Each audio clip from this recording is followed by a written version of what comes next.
খালি পকেটে, খালি মানিব্যাগে ঘর থেকে বের হবেন, ভরা পকেটে আপনি ঘরে ফিরবেন ইনশাআল্লাহ।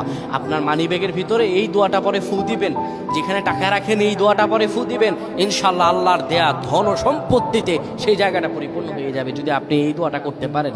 এক ভাই সৌদি আরবে থাকেন, উনি এই দোয়াটা পরে ফজিলত পেয়েছেন, আল্লাহর কসম করে বলেছেন উনি এটার ফজিলত পেয়েছেন। শুধু তাই নয়, পৃথিবীর বুকে অসংখ্য মানুষ আল্লাহর ওপর ইয়াকিন করে এই আমলগুলো করেছেন এবং ফলাফল পেয়েছেন। আপনিও পাবেন ইনশাআল্লাহ।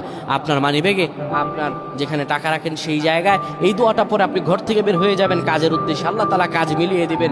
ব্যবসার উদ্দেশ্যে বের হয়ে যাবেন, আল্লাহ ব্যবসাতে সফলতা দান করবেন। সকল কিছুতে আল্লাহ রাব্বুল আলামিন আপনাকে সাফল্যমণ্ডিত করে দেবেন। এই দোয়াটা আপনারা পড়বেন, মানিব্যাগটা হাতে নিবেন, কিংবা যেই জায়গায় টাকা রাখেন ওই জায়গাটার মধ্যে আপনি এই দোয়াটা পরে ফু দিবেন। এই দোয়াটা হলো ওয়াকাফা বিল্লাহি ওয়াকিলা।